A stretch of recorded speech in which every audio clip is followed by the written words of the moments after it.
ప్రభు యొక్క పరలోక పాలక పక్షముగా ఈ విశ్రాంతి దినమే అనగా ఈ మాసములో 3వ ఆదివారమే త్రిత్వ ఐకమత్యతను కనపరచు ఈ మోషేసు కోపవాస దినములలో సినాయి అనుభవములలో 20వ రోజు అనగా 40 రోజులలో మధ్య రోజుగా దేవుని యొక్క ఏర్పాటును బట్టి మనం నడుచుకున్నాం.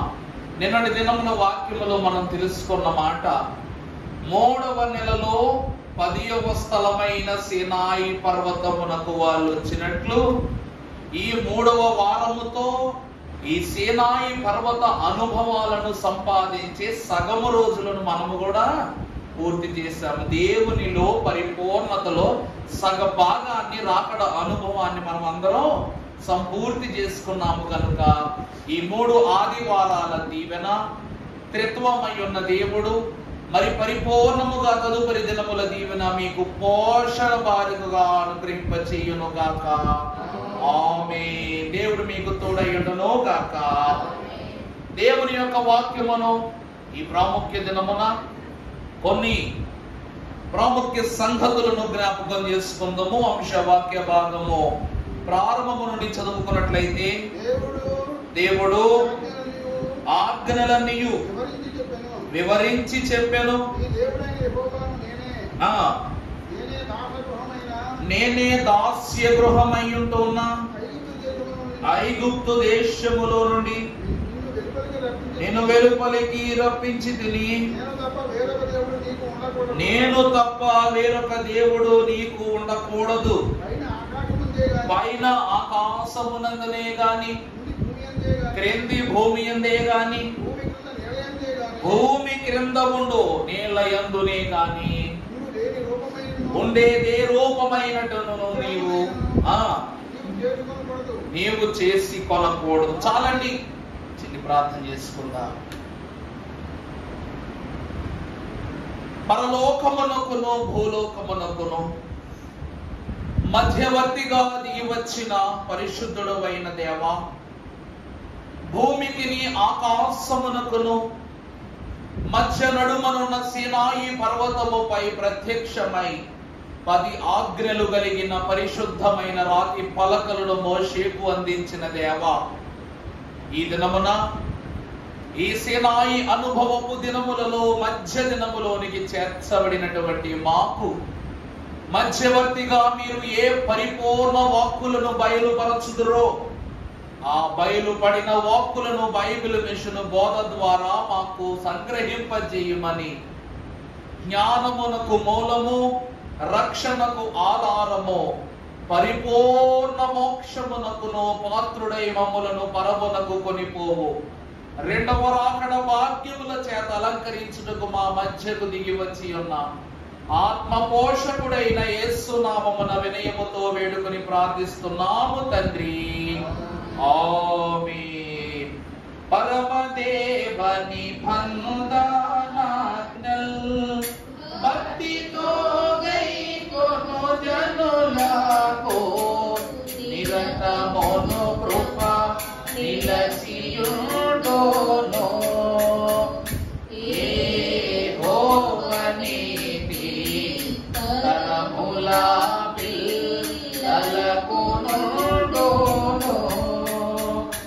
ఆ కారణముచే దేవ సంస్తుతి చేయవే మనసా. దేవునికి మహిమ కలుగును గాక. అమలారా, దేవుని వాక్యములోనికి వెళ్ళటానికి ముందు దేవుడు మనుషులకు ఒక మహదైశ్వర్యముతో కూడుకున్న ప్రశ్న వేశాడు. ఇక్కడ అబ్బాయి మోషే, ఐగుప్తు దేశపు ప్రజలైన వారి యొక్క దాస్యత్వములోని విడిపించింది నేను, మీకు దాసుల గృహము నుండి దాస్య గృహము నుండి ధన్యుని గృహానికి నడిపించుచున్నది నేను. అంతే కదండి ప్రభు అంటుంది. అలాంటి నన్ను విడచి ఈ లోకములో దేనిని మీరేం చేయకూడదు, బ్రొక్కకూడదు, ఏ ప్రతిమను చేసుకోకూడదు. ఆకాశములో గాని, భూమి మీద గాని, భూమి క్రింద ఉండు నీళ్లలో గాని ఎక్కడనో ఎటువంటి జంతువునైనా, పక్షినైనా, పురుగునైనా మీరు ప్రతిమగా ఎంచి బ్రొక్కకూడదు. ఏమండి, వాక్యం చదివిన తర్వాత నాకు ఈరోజు అధ్యాయంలో ఒక మంచి మాట అర్థమైంది. మనము లోకములో ఎందుకు మనుష్యుడు తగ్గింపబడుతున్నాడు తెలుసా అంటే, మనము పాము కనబడింది అనుకోండి, అది పడగెత్తగా మొదలెడతాం, నన్ను వదిలే, నన్ను వదిలే, నన్ను వదిలే. ఒకడే ఉంటే ముందు ఏం చేసేస్తాడే, నన్ను వదిలే, ఎవరి దండం పెడతాను. నీవు పొట్లో పాలు పోతా, అవుడు కాదు, 2 కాదు, 50 లీటర్లు పాలు పోతా. ఎందుకు? స్విమ్మింగ్ చేయడానిక? ఇది కాక ఒక పిల్లో కుక్క అరడం మొదలు పెట్టిందనుకో, మొదలు పెట్టేస్తాం. ఒక గ్రెద్దో లేకపోతే ఓ 10-15 కాకులలో చేరి నువ్వు చీ అన్నా, పో అన్నా, అవి కదలకపోయినా అట్ని చూసి కూడా బెదురే. లేకపోతే మన పశువులు ఉంటాయి చూసారా, ఆవులు, దూడలు, అది ఏ కట్టురాడు ఇంపేసుకుని పౌరుషంగా మన వైపు కాళ్ళు దూతుంటే దాని ఎదురుగా కూడా ఏం చేస్తాం? నన్ను కాపాడు దేవుడా, నన్ను కాపాడు దేవుడా.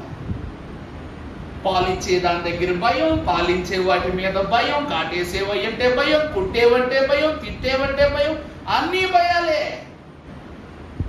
నాకు అర్థం కాక అడుగుతాను, ఇప్పటి వరకు కూడా నిన్ను కాటేసే సర్పానికి నువ్వు బొమ్మ పెట్టావు, సింహానికి బొమ్మ పెట్టావు, లోకములను పక్షులకు, జంతువులకు, పురుగులను కూడా విడిచిపెట్టలో వాటికి కూడా నువ్వు ప్రతిమ చేసుకుని పూజ చేస్తున్నావు. ఒక్కసారి నిన్ను కాటేసే పాము ఏ రోజైనా నీ బొమ్మ ఎట్టుకుని దండేసిందా? నువ్వు ఏ సింహంతో పోల్చుకుంటావో ఆ సింహం ఎప్పుడైనా నిన్ను తయారు చేసుకుని ఒక బొమ్మ ఎట్టి దండం పెట్టి నిన్ను పూజించిందా? పశువులను కూడా, ఇశ్రాయేలీలు కూడా ఏం చేశారు? ఒక దూడను చేసుకుని ఏం చేశారంట? బంగారపు దూడ, ఉత్తి దూడ కూడా కాదు, అది బంగారపు దూడను చేసుకుని దానికి భజించి పూజలు చేశారు. ఆ బంగారు దూడ వారికి ఏ రోజైనా ఒక ప్రతిమ, ఒక బొమ్మ పెట్టి వీరికి ఒక పూజ, ఒక కొబ్బరికాయ కొట్టిందా? ఈరోజు నోరు లేని జీవాలకు రాని ఆలోచన, నోరుండి, జ్ఞానముండి, బలముండి, విశ్వాసం ఉన్న మనుషులకి ఎందుకు ఇట్లాంటి ఆలోచనలు వస్తున్నాయి? ప్రభు అడుగుతున్నాడు అదే. నిన్ను చేయి పట్టి నడిపించిన నేను గుర్తు రావట్లేదా? కానీ మీకు పాలించేవి, మిమ్మల్ని పాలించేవి, మిమ్మల్ని కొట్టేవారు, తిట్టేవారు, వీరు గుర్తొస్తున్నారు. వారి విషయంలో మీరు ఏమైపోతున్నారు?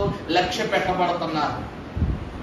దేవుని వాక్యము సెలవిస్తున్నది పరిశుద్ధ గ్రంథములో ద్వితీయోపదేశ కాండము అనగా ద్వితి అనగా 2వసారి దేవుడు ఏం చేస్తున్నాడండి? ఈ నిర్గమాకాండములో ప్రభు చెప్పారట, కానీ మనుషుల ఆలోచన ముమ్మార్లు చెప్పినా మారదు గనుక 2వ మారు కూడా దేవుడు పాలు చేస్తున్నాడు. ఎక్కడ? 4వ అధ్యాయం 15వ వచనం చదువుకుంటే, ద్వితీయోపదేశ కాండము 4వ అధ్యాయం 15వ వచనం, హోరేబును అగ్ని జ్వాలల మధ్య నుండి మీరు ఏ స్వరూప్యమును మీరు చూడలేదు, చెడిపోయిన భూమి మీదనున్న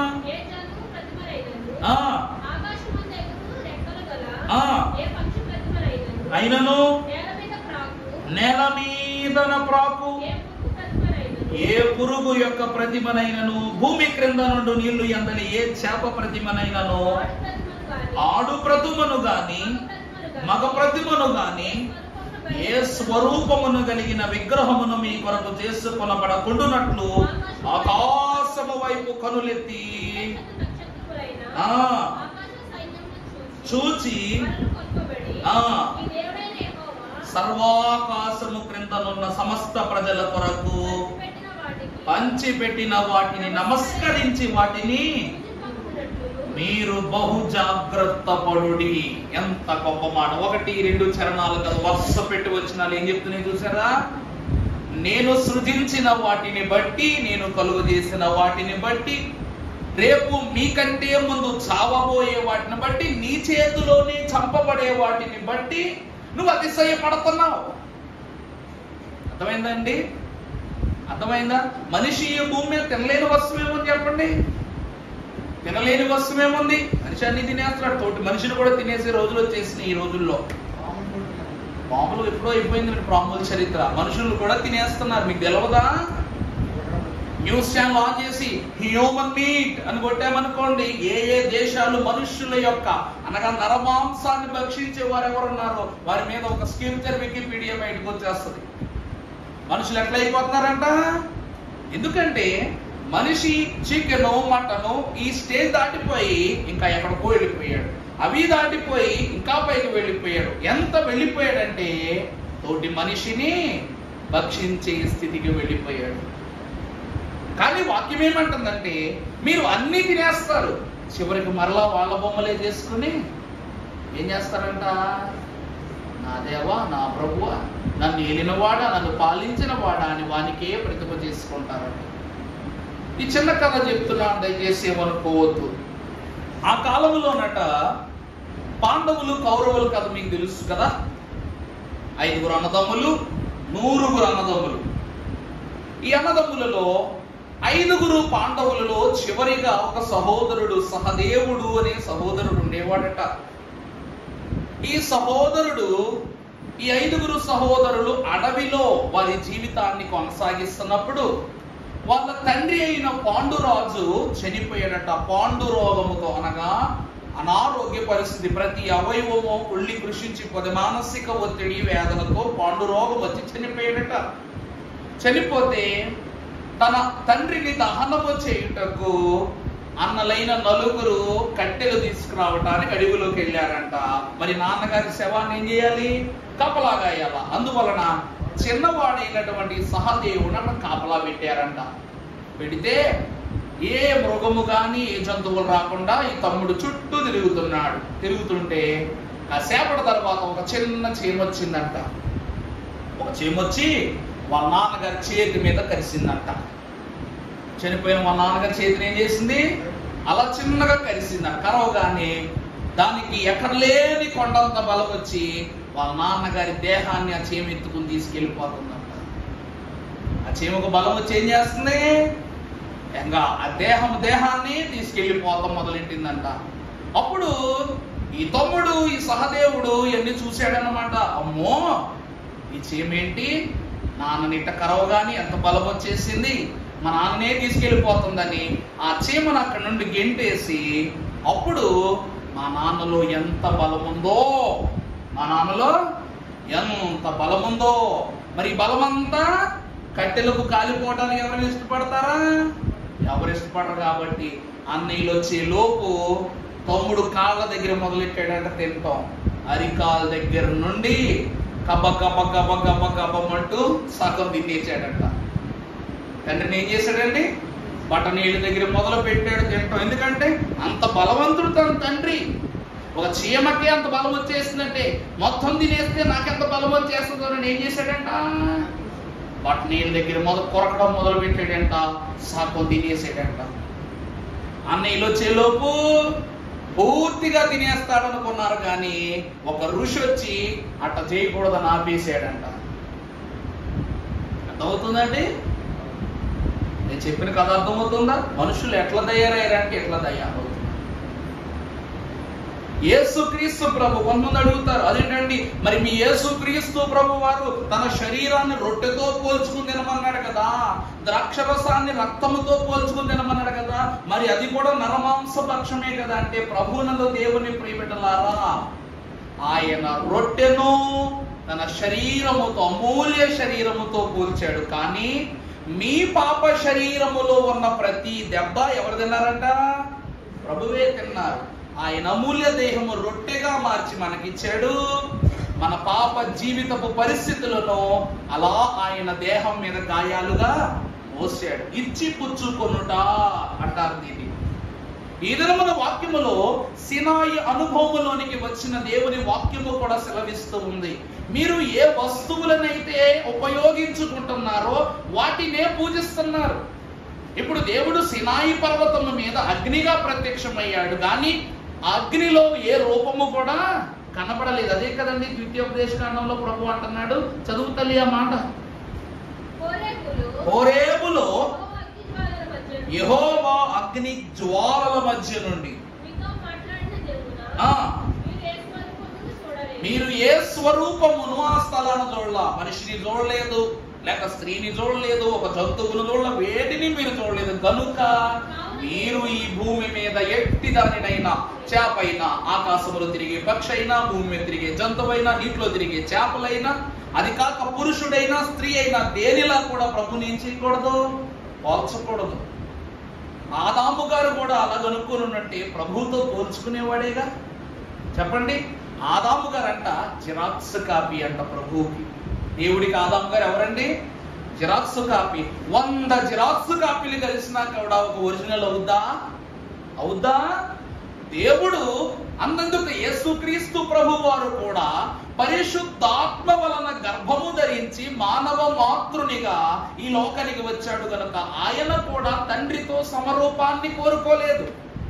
అర్థమవుతుందని ప్రభు కూడా నేనే తండ్రిని, నేనే దేవుణ్ణి అని ఎక్కడా చెప్పలా. నేను దేవుని కుమారుడను, దేవుని యొక్క ఏర్పాటునైన వాడిని, అన్ని నా తండ్రి చిత్త ప్రకారమే జరగవలనని చెప్పారే గాని ఆయనే కిరీటం పెట్టుకుంటాను, ఆయనే నా రాజ్యము, ఇది నా రాజ్యమే, అక్కడ ఎవరు లేరు, నేనే వచ్చానని చెప్పారు. అక్కడే వాక్యం ఏమంటుందంటే ధర్మశాస్త్రము ద్వారా ఈ క్రమాన్ని మీరు అనుసరిస్తే 10 ఆజ్ఞల యొక్క వివరాన్ని మీరు తెలుసుకుంటారు. అంశంలోను కొద్ది సామెతల గ్రంథం 6వ అధ్యాయం 23వ వచనం చదవండి.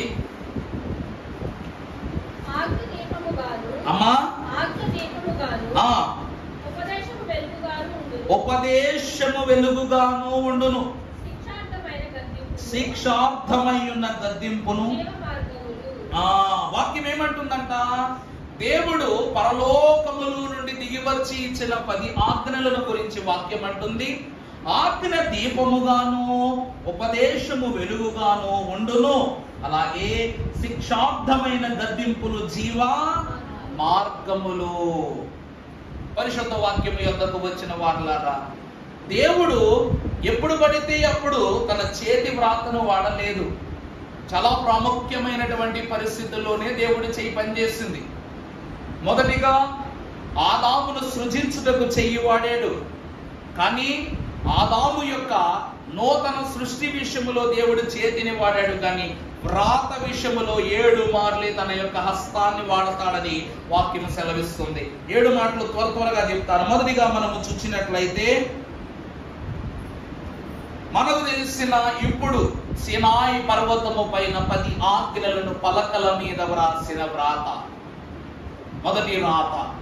రెండవది దానియేలు గ్రంథము 5వ అధ్యాయం 22వ వచనములో చూస్తే మహారాజు అయినటువంటి బెల్షస్సరు దేవుని యొక్క పరిశుద్ధ మందిరమును ద్రాక్షరసములతోనూ చెడు విందులతోనూ దానిని పాడు చేయుటను బట్టి దానియేలు కాలములో దేవుడు మెనే టెకెల్ ఫార్స్ అనేటువంటి పదాన్ని, అనగా నీ రహస్య పాపములు బహిరంగ పాపములన్నీ త్రాసులో తోచబడి ఉన్నవి అని దేవుడు తన యొక్క చేతి వ్రాతను రెండవదిగా కనపరిచాడు. దానియేలు 5:22 నుండి. మూడవ వ్రాత మనము చూసినట్లయితే ఈ వ్రాతను దైవజనులు అన్నారు హెచ్చరిక గల వ్రాత అన్నారు. మొదటిది ఆజ్ఞల వ్రాత, రెండవది హెచ్చరింపు కలిగిన వ్రాత, మూడవది చూసినట్లయితే యోహాను సువార్త 8వ అధ్యాయం 6వ వచనంలో చూస్తే ఆయన వంగి ఏదో రాయించుండెను. ఎప్పుడైతే ఈ వ్రాతను అక్కడ ఉన్న జనాలందరూ చూశారో వారి చేతిలో ఉన్న రాళ్ళన్నీ పడేశారు. ఏమీ మాట్లాడకుండా ఆ స్థలములో నుండి నిశ్శబ్దముగా అక్కడ నుండి ఏమైపోయారంట, విరమించుకుని వెళ్ళిపోయారు. అంటే ఆ వ్రాతలో ఎంత సారమున్నది అంటే, ప్రభువు ఈమెను ఎందుకు కొడుతున్నారంటే ఈమె వ్యభిచారము చేసింది, ఈమె దూషింపబడింది, ధర్మశాస్త్రానికి విరుద్ధంగా ఉందని వాదము పెట్టిన వీళ్ళు ఎప్పుడు ప్రభు వంగి రాసి ఆ యొక్క పదాన్ని మీరు చదివారు, ప్రభువా ఏంటి దీని అర్థం అని అడగకుండా అక్కడి నుంచి వెళ్ళిపోయారట. ఈ వ్రాతను దైవజనులు అన్నారు విమోచన వ్రాత అన్నారు. ఇక్కడ ఇద్దరికి విమోచన జరిగింది. మొదటిది రాయి వేయబడు స్త్రీకి, రెండవది రాయి వేయు జనులకు. ఈ ఇరువురికి ఒక వ్రాతతో దేవుడు ఏం చేశాడంట, విమోచనను కల్పించాడంట. అందుకే పెద్దోళ్ళు అంటారు మహా గొప్ప వ్రాత ఎవరంటే రచయిత శ్రీశ్రీ గారు అన్నారు, కత్తి కన్నా కలము గొప్పదంట. కత్తి కంటే ఏం గొప్పదండి? కలం గొప్పదంట. ఈ కలము తన అక్షరం ద్వారా ఒక కాగితాన్ని 2 భాగాలుగా చీలుస్తుందట. ఒక మనిషి హృదయాన్ని 2 భాగాలుగా చీలుస్తుందట. అలాగే చెడినటువంటి స్త్రీకి, చెడపోబోతున్నటువంటి సంఘమునకు కూడా తన చేతి వ్రాత ద్వారా వారి హృదయాలను 2గా చీల్చివేసి విమోచన వ్రాతను కనపరిచారు యేసు ప్రభు. ఇది 3వ వ్రాత. 4వది చూసినట్లయితే 2వ కొరింథీయులకు రాసిన పత్రిక 3వ అధ్యాయము 3వ వచనం మనం ఒకసారి చదువుకున్నట్లయితే, రాతి పలక మీద గాని సిరాతో గాని రాయబడక మెత్తని హృదయములు అను పలకల మీద జీవము గల దేవుని ఆత్మతో మా పరిచర్య మూలముగా రాయబడిన క్రీస్తు పత్రిక అయ్యున్నారని మీరు తేటపరచబడుచు ఉన్నారు. ప్రభునందు ప్రియబిడ్డలారా, 4వ వ్రాత హృదయము మీద వ్రాత. దేవుడు ఎక్కడ రాస్తున్నాడండి 4వ వ్రాత? హృదయము మీద. యేసు క్రీస్తు ప్రభు వారు ప్రతి ఒక్కరిని మీ దేవుడినైన యెహోవానగు నేను మీ హృదయములను పరిశోధించి తెలుసుకుంటున్నా. పరిశోధించడం అంటే ఏంటి చెప్పండి? ప్రతి విషయాన్ని జాగ్రత్తగా తేరి చూడటము, తరచటము, చెడితే మార్చటం. అనగా దేవుడు మన హృదయములో ఏం రాస్తున్నాడంట? పరలోక సంబంధమైన పరిశుద్ధ అనుభవములతో కూడిన తన వాక్కులను మన హృదయములో ముద్రిస్తున్నాడు ప్రభు. ఈ హృదయం చాలా విశాలమైంది. లోకములో ఎంతో పాపాన్ని ఇక్కడ దాచుకుంటున్నాం, చెడు విషయాలు ఇక్కడ దాచుకుంటున్నాం, కాని విషయాలు దాచుకుంటున్నాం, లేని విషయాలు దాచుకుంటున్నాం. అలాగే ఈ వ్రాతలు, చెడు వ్రాతలన్నీ దేవుడు చెరిపేసి హృదయమును మెత్తటి కాగితము మీద ఏం రాస్తున్నాడంట? ఆత్మ సంబంధమైన వ్రాతలు రాస్తున్నాడు. ఈ గుండె ఏమైపోయింది తెలుసా అండి? మెత్తడితనం నుండి పాపాన్ని బట్టి రాయిలా మారిపోయింది. అందుకే హృదయం అనే పలక అంటున్న రాతి పలక అని రాశారు అక్కడ. అర్థమవుతుందండి అన్నమాట. పాపాలు భరించి మనిషి హృదయం ఎట్ట మారిపోయింది? మెత్తటి హృదయముగా రాయిలా మారిపోయింది. ఈ రాయి పైన రక్షణ కలిగిన వాక్కులను రాశాడు ప్రభు. దీనిని హృదయముపై వ్రాత అన్నారు. 5వదిగా మీరు చూసినప్పుడు యోహాను సువార్త 19వ అధ్యాయము 19వ వచనం మనం చదువుకున్నట్లయితే, యేసు క్రీస్తు ప్రభు యొక్క వాక్కులను మనకు బయలుపరుస్తున్నారు భక్తుడు. మరియు పిలాతు యూదుల రాజైన నజరేయుడగు యేసు అను పై విలాసము రాయించి యేసు సిలువ వేయబడిన స్థలము పట్టణమునకు సమీపమై ఉండెను.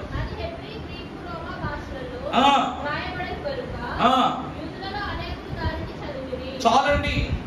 యేసు క్రీస్తు ప్రభు వారు ఆనాడు తన యొక్క జన్మను బట్టి హేరోదు మహారాజు ప్రభువు పుట్టగానే జ్ఞానులైనటువంటి వారు వచ్చారంట. ఎవరి దగ్గరికి? హేరోదు దగ్గరికి. ప్రభు దగ్గరికి రావడానికి ముందు ఎక్కడికి వచ్చారండి? హేరోదు దగ్గరికి వచ్చి, యూదుల రాజుగా పుట్టినవాడు ఎక్కడా అని అడిగారంట. ఎటువంటి హేరోదు మహారాజు, క్రూరుడైన హేరోదు మహారాజు అడిగిన, అనగా లోకానుసారంలో ఉన్నాడు హేరోదు.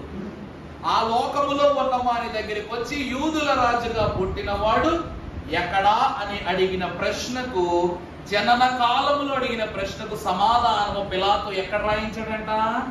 సిలువ మీద రాయించాడంట. ఏమని? ఇదిగో యూదుల రాజైన నజరేయుడైన యేసు క్రీస్తు ప్రభువు పాపుల రక్షకునిగా, సర్వలోక రక్షకునిగా, యూదుల రాజుగా ఆ దినమునే ప్రకటింపబడ్డాడంట. అనగా ఇతడే క్రీస్తు అని ఎక్కడ నిర్ధారణ అయిపోయింది? సిలువ పైన నిర్ధారణ జరిగింది. ఈ వ్రాతను మహాభక్తులు అన్నారు రక్షణ వ్రాత, లేక నిర్ధారణ చేయబడిన వ్రాత. ఈయన ప్రభువు ఏం జరిగిందండి? నిర్ధారణ చేయలేకపోతే అర్థమయ్యేలాగా సాక్ష్యపు వ్రాత అని రాసుకోండి. ఇక 6వ చూసినట్లయితే సంఖ్యాకాండం 17వ అధ్యాయము 3వ వచనం మనం చదువుకున్నట్లయితే, లేవీయుల యొక్క కర్ర మీద అహరోను యొక్క పేరును వ్రాయవలెను. ఎలయనగా పితరుల యొక్క కుటుంబముల ప్రధానులకు ఒక్క కర్రే ఉండవలెను.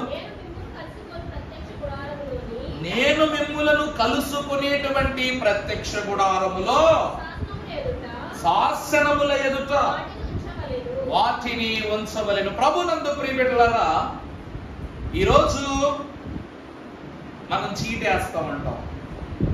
మనం ఏం చేస్తామండి? చీటీ వేస్తూ ఉంటాం. వేసిన తర్వాత ఈ చీటీలన్నింటిలోనూ ఎవరైతే చీటీ తిప్పుతారో వాళ్ళ పేర్లు రాసుకుంటాం. నీట్గా రాసుకుని డబ్బాలో వేస్తాం. అలాగే దేవుడు కూడా ఏమంటున్నాడు? మేమే గొప్ప, మేమే గొప్ప, మేమే గొప్ప, మేమే నాయకులై ఉండాలని అంటున్నారు. మనం కూడా ఏమంటాం? ఈ సీటీ నాకే రావాలి, ఈ సీటీ నాకే రావాలి, ఈ సీటీ నాకే రావాలి. ఇదే కదా గొడవ. అలాగా గోత్రకర్తలైన వారందరూ కూడా ఇట్నే మాట్లాడుకుంటుంటే ప్రభువు మోషేకు తన తలంపును తెలియజేస్తూ ప్రతి గోత్రమునకు నాయకత్వము వహించు గోత్రకర్తల యొక్క కర్రల పైన వారి వారి పేర్లను లిఖింపజేసి, నేను మిమ్ములను కలుసుకుని ప్రత్యక్ష గుడారము యొక్క నిబంధన స్థలమైనటువంటి మందసములో ఈ యొక్క కర్రలను మీరు ఉంచాలి. గోత్రకర్తల పేర్లు దేని మీద రాయాలా? కర్రల మీద రాయాలా. రాసి ఆ యొక్క కర్రలన్నీ పట్టుకొచ్చి ఎక్కడ పెట్టండి? నిబంధన మందసంలో పెట్టండి, పెట్టెలో పెట్టండి అన్నారు. ఆ తరువాత 8వ వచనములో ప్రభు అంటున్నారు, మరునాడు మోషే లేవి కుటుంబముదైన అహరోను యొక్క కర్ర దేవుడు ఏ చేతి వ్రాతను నిర్ధారణలోనికి తెచ్చి చిగురింపజేశారట?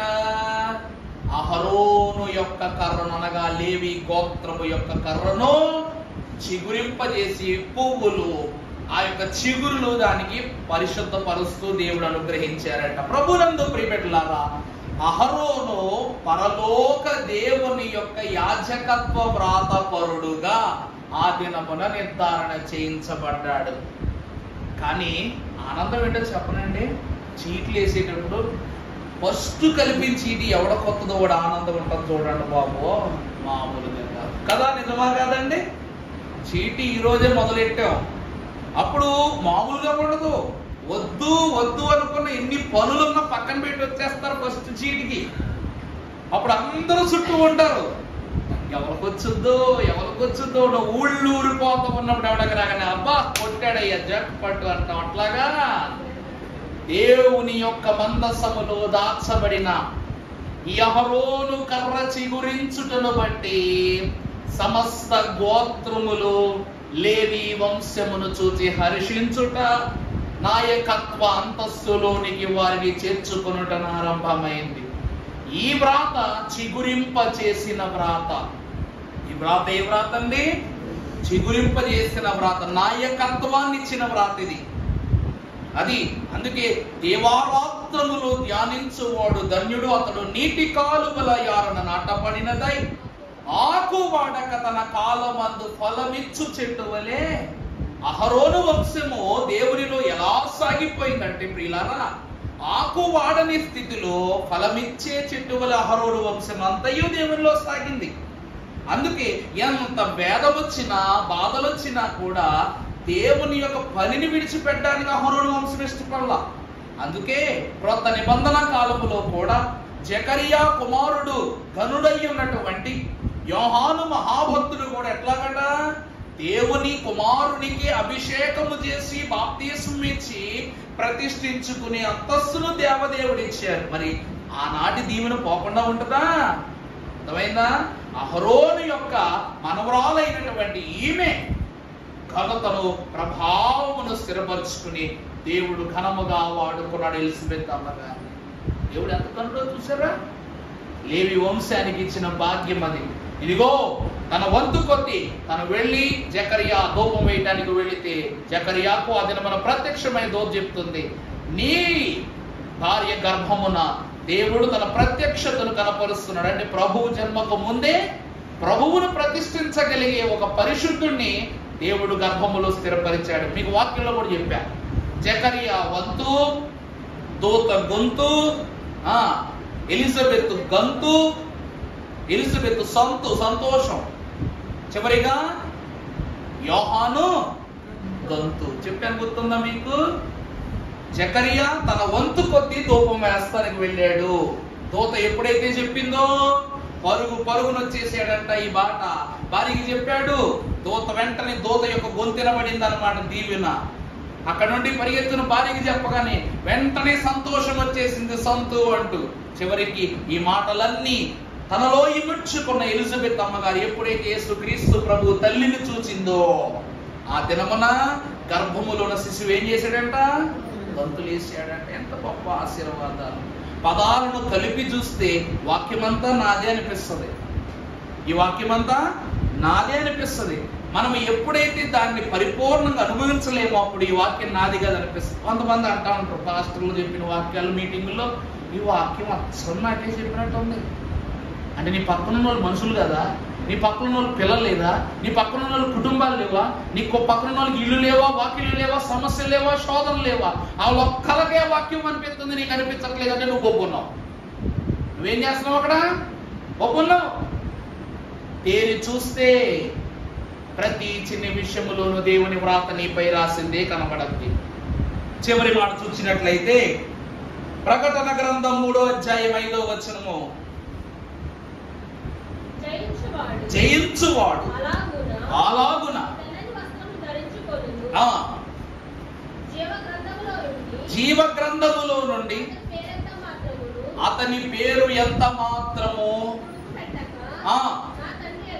నా తండ్రి ఎదుట వాని యొక్క దూతల ఎదుటను అతని పేరును సర్వలోకము ఒప్పుకొనును. దేవుని ప్రియపెట్టలారా, ఎవరైతే జయిస్తారో, ఎవరైతే ఘనతను పొందుకుంటారో వారికి దేవుడు జీవ గ్రంథములో పేరిస్తాడు. ఇక్కడ Aadhaar card, pan card update ఉండటం వలన మనకు ఎంత అవసరమో పరలోకములో లిఖింపబడినటువంటి పేరు దానికి కోటాను కోట్ల రెట్లు ఎంతో అవసరము.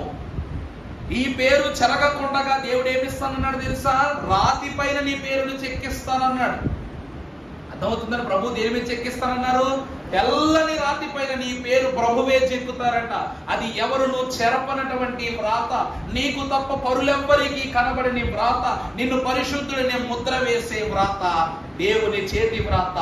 ఈ వ్రాతను భక్తులు అన్నారు జయ వ్రాత అన్నారు. ఇదే వ్రాత అండి, జయమిచ్చిన వ్రాత.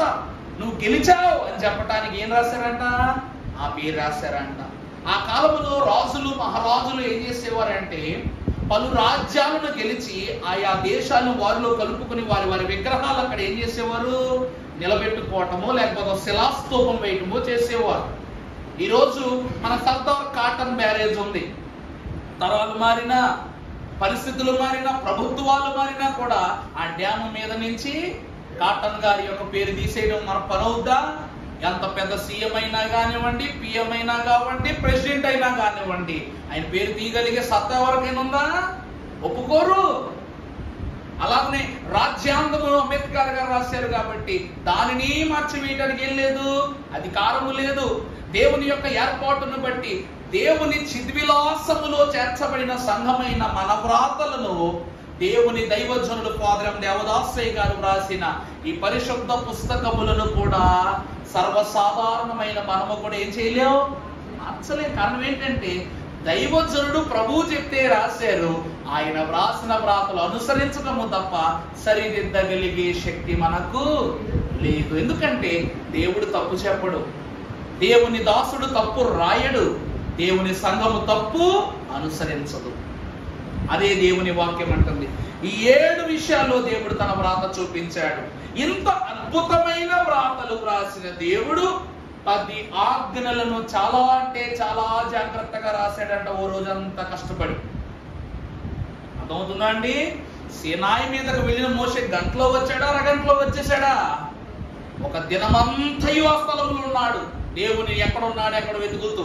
దేవుడు కనబడిన తర్వాత ఆకలి లేదు, నిద్ర లేదు, దాహము లేదు, దప్పిక లేదు, ఏమి లేదు. 40 దివారాత్రములు దేవుని యొక్క పరిశుద్ధతలో ఏమైపోయాడంట, చేరిపోయి దివ్య దర్శనముతో 40 దినముల యొక్క పరిశుద్ధ వ్రాతలను చేత పట్టుకుని సినాయి నుండి కొత్త మోషేగా దిగొచ్చాడంట. దైవజనులు ఈ పాఠ్య భాగమునకు పెట్టిన పేరు సినాయిపై నయా మోషే. ఏమిటండి? నయా అనగా క్రొత్తగా. అర్థమైందండి?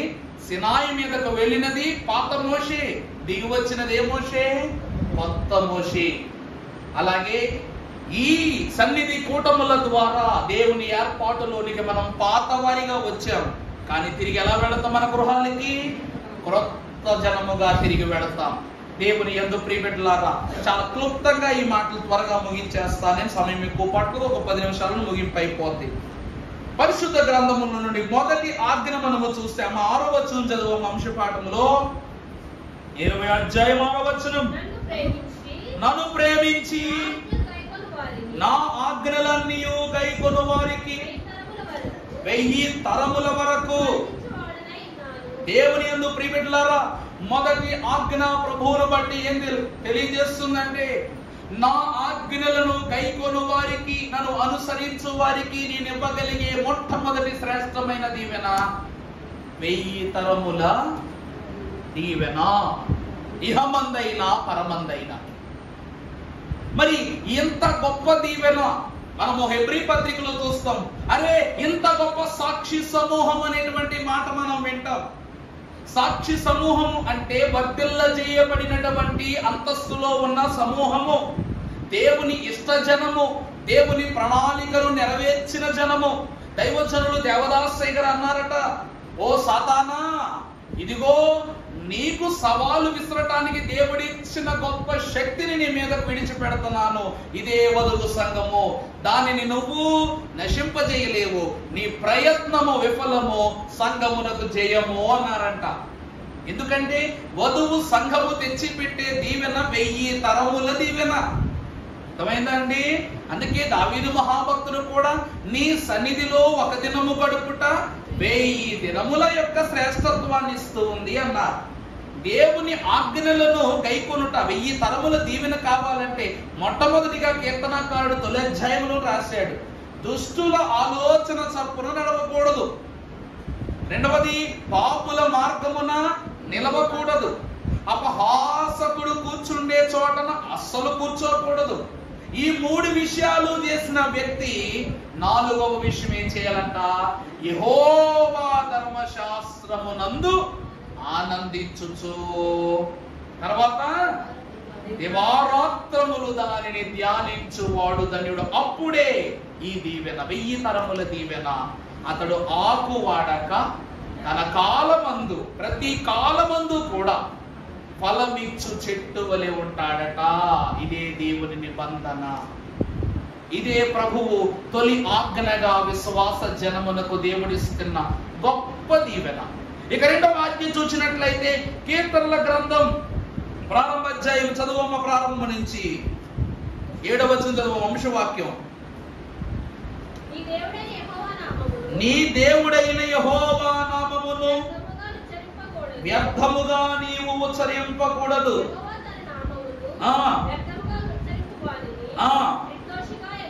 నిర్దోషిగా. ప్రభునందు దేవుని ప్రియమిట్లారా, ఇప్పుడు మనము కీర్తనాకారుని వాక్యమున మనం చూసినట్లయితే మొదటి 3 అంశములను మనము చూసాం. ఎప్పుడు ఆకు వాడక తన కాలమందు ఫలమిచ్చు చెట్టు వలె ఉంటాడో అప్పుడు తను చేసే ప్రతి పని కూడా ఏమైపోద్ది? సఫలమైపోద్ది. ఇప్పుడు అంశములోనికి రండి. 7వ వచనం చదువమ్మ మళ్ళీ ఒకసారి. యెహోవా నామమును వ్యర్థముగా ఉచ్చరింపకూడదు. ప్రభువునందు దేవుని ప్రియబిడ్డలారా, ఈ మన జనరల్ బేసిక్ గా ఒక మాట చెప్తాను. మన ఇంటి పేరునో లేక మన తల్లిదండ్రులు పెట్టిన పేరునో మన తోటి స్నేహితులు ఎవరైనా ఎక్కిరిస్తూ మాట్లాడితే కోపం వచ్చేస్తుంది కదా. కోపం వస్తారా కదా? కొత్త కొత్త పేర్లు పెడతారు, పెట్ నేమ్స్ పెడతారు, నిక్ నేమ్స్ పెడతారు, ఇంటి పేర్లు పెట్టి పిలుస్తారు కొంతమందిని స్కూళ్ళలో. అట్ట పిలుస్తామంటే ఎట్లా ఉంటది? అట్ట పిలవద్దురా, నాకు కోపం, అలా అనొద్దురా, నాకు చికాకు, నేను కంప్లైంట్ ఇస్తా. అది కూడా వినకపోతే డైరెక్ట్ కయ్యానికే దిగిపోతాం. ఇక్కడ ఒక సర్వసాధారణమైన పేరును బట్టి మనం ఎంత వేదన పడుతున్నాం. మరి ఈ లోకములో ఎవరికిని ఎప్పటికీ ఇవ్వబడని నామము దేవుని నామము యెహోవా, అనగా రోషము గల దేవుడు అతను. మరి ఆయన పేరును వ్యర్థముగా ఉచ్చరించువాడు సామాన్యుడు. నరమాత్రులమైన మనమా చెడు పనులు చేస్తే దేవునికి కోపం రాదా? కీర్తనకారుడు ఏమంటున్నాడంటే, దుష్టులు అలాగులను ఉండక గాలి చెదరగొట్టు పట్టువలనుందురు కాబట్టి న్యాయ విమర్శలు. దుష్టులు నీతిమంతులు, సభలు పాపులు. ఎప్పుడు దేవుని యొక్క పదాన్ని, అసలు పేరనే కాదు, దేవునికి సంబంధించిన ఏ విషయంలో కూడా తప్పు ఉండకూడదు. అర్థమైందా అండి? మంచోడు మౌనము చెడ్డోడి యొక్క కోపము కంటే చాలా భయంకరమైంది. మంచివాని యొక్క మౌనము చెడ్డవాని యొక్క కోపము కంటే చాలా అంటే చాలా ఘోరమైంది. ఎందుకంటే కొన్ని విషయాల్లో వారి మౌనమే దేవుడు సమాధానంగా చెప్తాడంట వాళ్ళకి.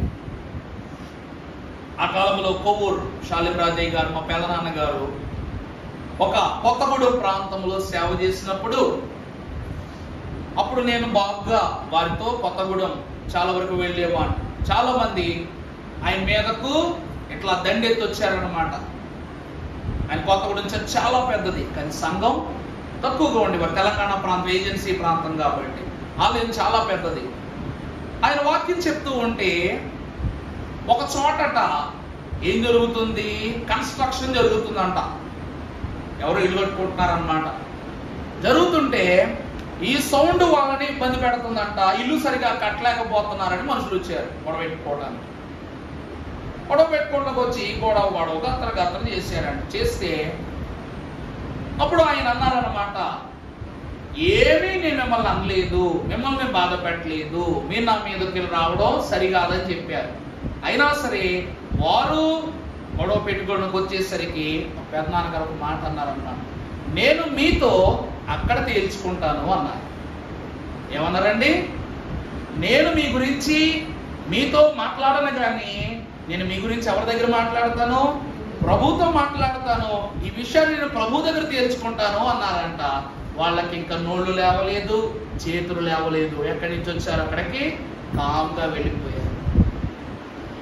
విమర్శ దినమున ఎవరైతే దేవుని మాట విమర్శిస్తారో, దేవుని పనులు చేస్తారో, ఈరోజు మనుషులు మన సమానం చెప్పక్కర్లేదు, చెప్పనవసరం కూడా లేదు. అర్థమైందా అండి?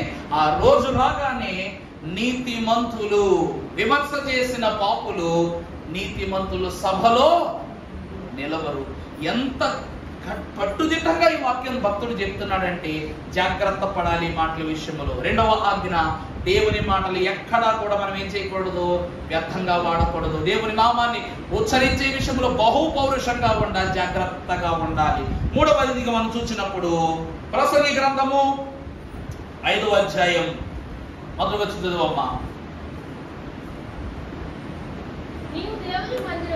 నీవు దేవుని మందిరమునకు పోనప్పుడు చాలండి.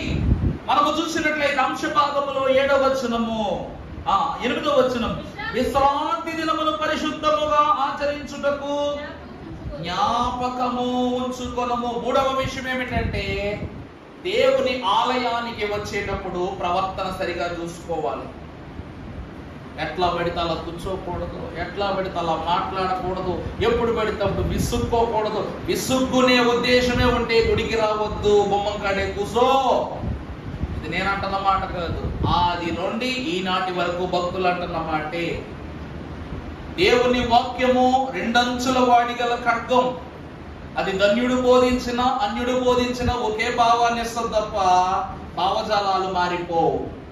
అలాంటి వాక్యాన్ని రోషముగా వినాలనే ఉద్దేశముతోనే దేవుని ఆలయానికి రావాలి తప్ప మనుష్యులను మెప్పించడానికి దేవుని సన్నిధికి రాకూడదు. మనుష్యులను మెప్పించిన వాళ్ళు చివరికి మనుష్యుల చేతిలోనే లోకులుగా లోకము నోట నలిగిహీనులైపోయారు.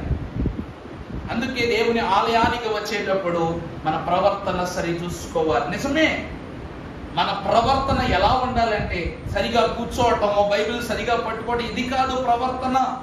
నీ ఆలోచన శుద్ధిగా ఉండాలి. బైబిల్ నువ్వు ఎలా ఉన్నా నీ చేతిలో ఉండడానికి ఇష్టపడద్ది, కానీ బైబిల్లో నువ్వు ఉండాలి, బైబిల్ నీ చేతిలో ఉండడం కాదు. దైవజనుడు దేవదాసయ్య గారు అన్నారు, ఒక్క క్రైస్తవ విశ్వాసులు ఘనమైన ఏర్పాటులో సాగుతున్న విధిని బట్టి ప్రతి జనమును దేవుని నిబంధనలోనికి అనుసరపూర్వకంగా వస్తున్నారట.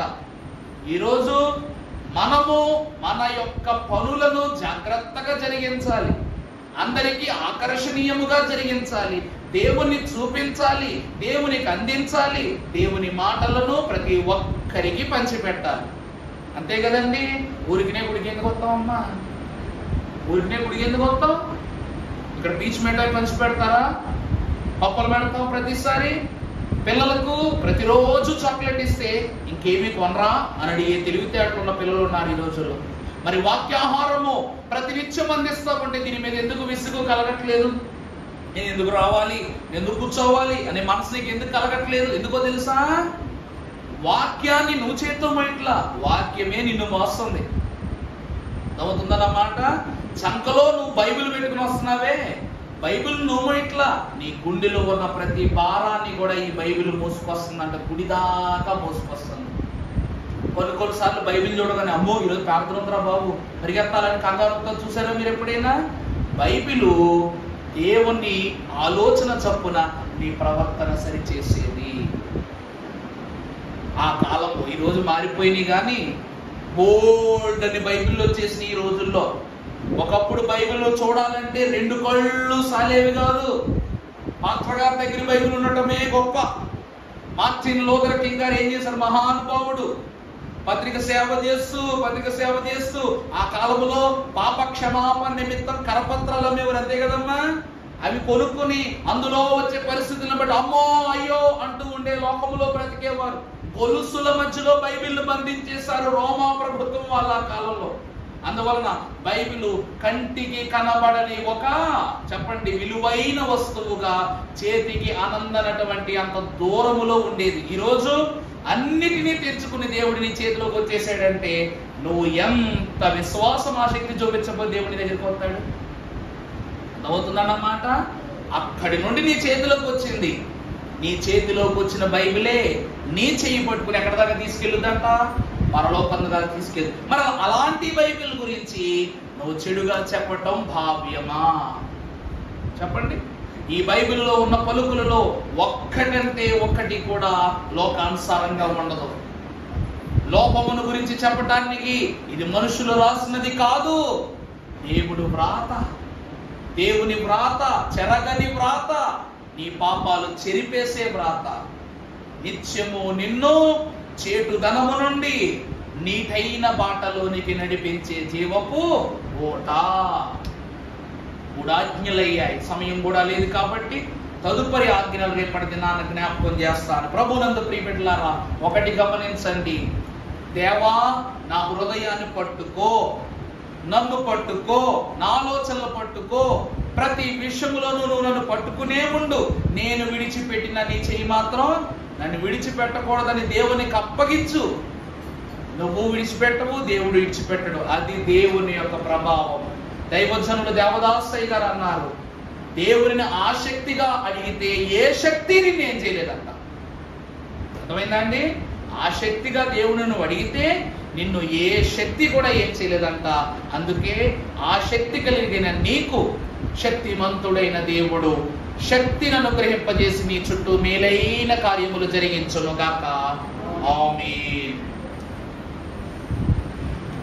కొడుకులపై